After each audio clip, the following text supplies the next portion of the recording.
$5 अरब का व्यापार सीधा $36 करोड़ पर आकर के गिरना कोई मामूली बात नहीं। आखिर यूनाइटेड नेशंस के मंच पर ऐसा क्या हुआ कि भारत ने अचानक से अपने सबसे बड़े अंतर्राष्ट्रीय मंच से अफगानिस्तान के सपोर्ट के अंदर झंडा बुलंद कर दिया। तालिबानी मंत्रियों के लगातार गुपचुप दिल्ली दौरे और बंद कमरों में अंदर हो रही भारत अफगानिस्तान की वो सीक्रेट मीटिंग्स, आखिर ऐसी कौन सी भयंकर डील पक रही है जिसने रातों रात इस्लामाबाद की नींद उड़ा दी है। पाकिस्तान ने तो सिर्फ अफगानिस्तान के ऊपर एयर स्ट्राइक की थी, लेकिन तालिबान ने बिना एक भी गोली चलाए पाकिस्तान के अरबों डॉलर के ट्रेड को हमेशा के लिए कैसे दफन कर दिया है। क्या भारत का Chabahar port master stroke Pakistan के पूरे व्यापारिक साम्राज्य को नक्शे से मिटाने वाला है? नमस्कार दोस्तों, मेरा नाम है मुकेश और आज हम भारत की उस साइलेंट डिप्लोमेसी और खौफनाक चक्रव्यूह को डिकोड करेंगे जिसने पाकिस्तान को उसी के खेल में जमीन पर पटक दिया है। न्यूयॉर्क में यूनाइटेड नेशंस सिक्योरिटी काउंसिल की बैठक चल रही थी और अचानक कुछ ऐसा हुआ जिसकी उम्मीद शायद पाकिस्तान ने सपने में भी नहीं की थी। भारत के स्थायी प्रतिनिधि प्रवतनेनी हरीश ने एक ऐसा बयान दिया जिसने ग्लोबल डिप्लोमेसी के अंदर भूचाल ला दिया। भारत ने डंके की चोट पर अफगानिस्तान पर लगे यूएन प्रतिबंधों की समीक्षा की मांग की है। भारत का साफ कहना था कि अफगानिस्तान के राजनीतिक हालात अब पूरी तरह से बदल चुके हैं, मौजूदा सजा वाले उपायों के ऊपर असर खत्म हो गया है और अब इन प्रतिबंधों पर फिर से विचार करना जरूरी हो गया है। भारत ने अंतर्राष्ट्रीय समुदाय से अफगानिस्तान के साथ में बातचीत के लिए एक नया तरीका अपनाने का आग्रह किया है, लेकिन भारत का वार यही नहीं रुका। उसी विश्व मंच से भारत ने पाकिस्तान को जम करके धोया और अफगानिस्तान के अंदर पाकिस्तान द्वारा किए जा रहे हवाई हमलों की कड़ी निंदा की। United Nations assistance mission in Afghanistan यानी कि यूनामा की रिपोर्ट का हवाला देते हुए भारतीय प्रतिनिधि ने दुनिया को बताया कि कैसे पाकिस्तानी हमलों के अंदर बेगुनाह आम अफगानी नागरिक मारे जा रहे हैं। भारत ने पाकिस्तान के ऊपर अफगानिस्तान के साथ में व्यापार और ट्रांजिट के ऊपर पाबंदी लगाने का भी सीधा आरोप लगाया और इन्हें तुरंत हटाने की मांग की है। दरअसल दोस्तों, अफगानिस्तान चारों तरफ से जमीन से घिरा हुआ एक लैंड लॉक्ड देश है। वो दशकों से अंतर्राष्ट्रीय व्यापार के लिए पाकिस्तान के कराची पोर्ट पर डिपेंडेंट रहा हुआ है। पाकिस्तान इसी मजबूरी का फायदा उठा करके हमेशा से अफगानिस्तान के ऊपर दबाव बनाता रहा। पाकिस्तान ने अफगानिस्तान सीमा को पूरी तरह से सील कर दिया, जिससे माल ढुलाई और लोगों की आवाजाही बुरी तरह से प्रभावित हुई।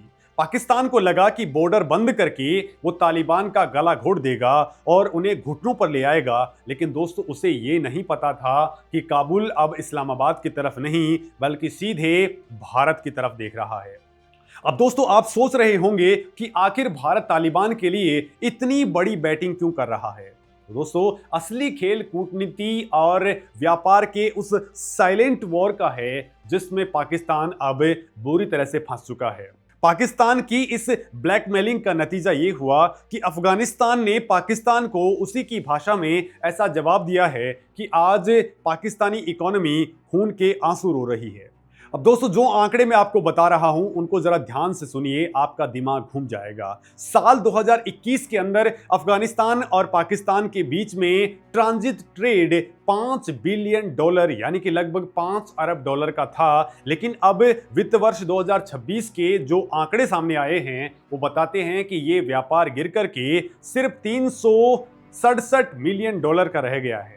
सोचिए दोस्तों, $5 अरब से सीधा $36 करोड़ के ऊपर आना किसी भी देश की इकोनॉमी के लिए एक हार्ट अटैक से कम नहीं है।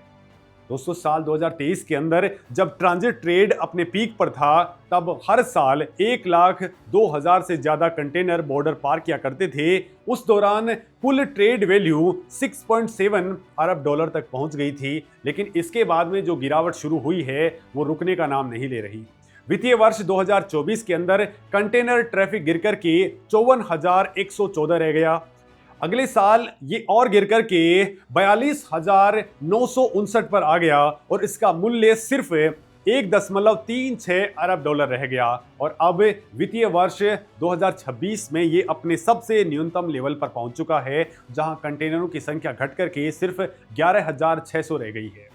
दोस्तों, पाकिस्तानी अखबार डॉन की रिपोर्ट खुद चीख चीख करके कह रही है कि तालिबान ने सीमा बंद होने के बाद हाथ पर हाथ धर करके बैठने के बजाय वैकल्पिक रास्तों की तलाश शुरू कर दी। ये काबुल की उस सोची समझी रणनीति का हिस्सा है जिसके तहत वो पाकिस्तानी बंदरगाहों के ऊपर अपनी निर्भरता को हमेशा के लिए खत्म कर देना चाहते हैं। पाकिस्तान के इस भयंकर नुकसान के पीछे जो सबसे बड़ा मास्टरमाइंड फैक्टर है वो है भारत। जैसे ही पाकिस्तान ने बॉर्डर बंद किया और व्यापार के अंदर अड़ंगे लगाए, अफगानिस्तान की प्रमुख व्यापार संस्था यानी कि Afghanistan chamber of commerce and investment ने सीधे भारत का रुख कर लिया।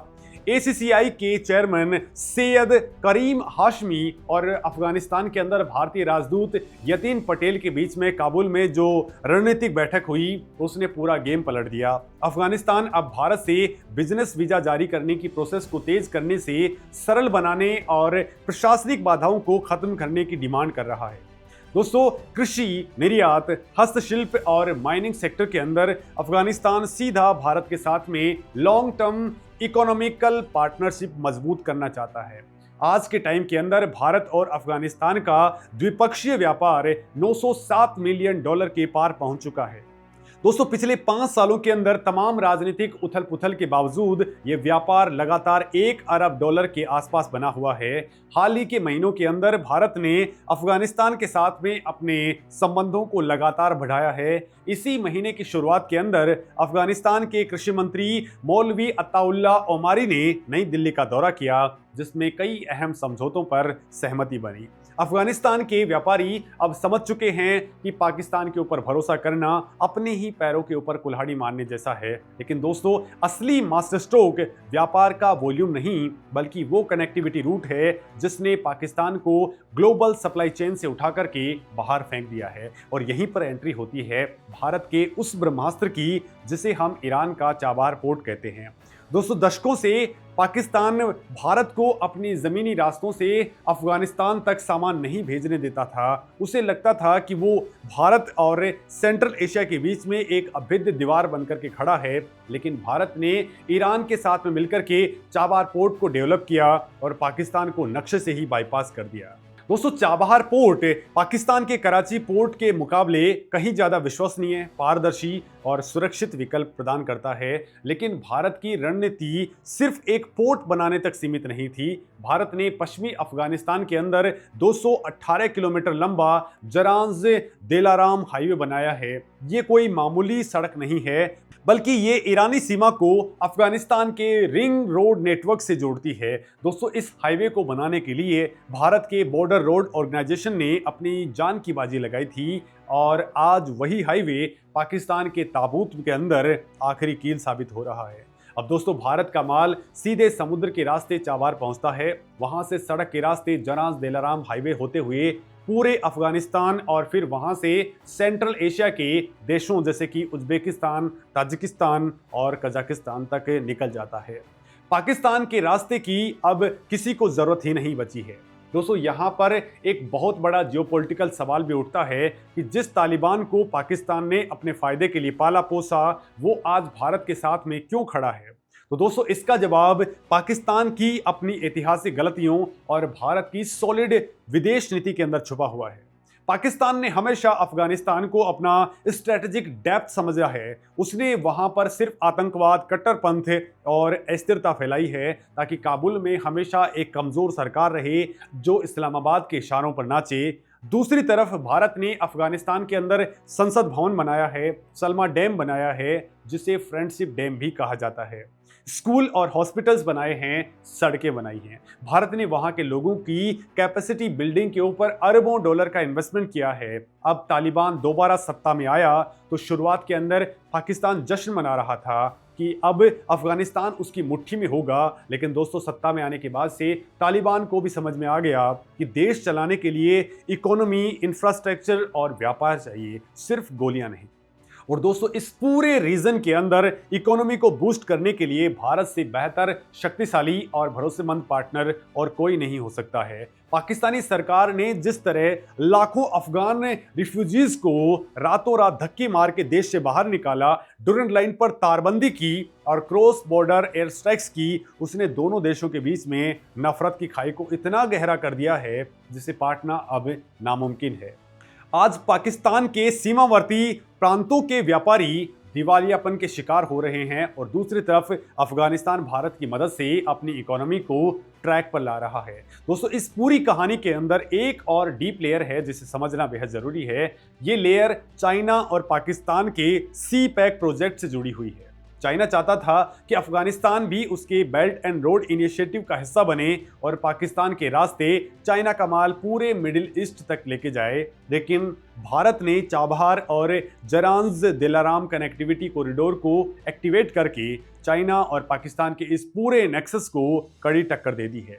तालिबान का भारत की तरफ झुकना और पाकिस्तान के व्यापार को लात मारना सिर्फ एक आर्थिक फैसला नहीं है, ये काबुल की तरफ से पाकिस्तान को दिया गया एक सीधा मैसेज है कि हम तुम्हारे गुलाम नहीं हैं।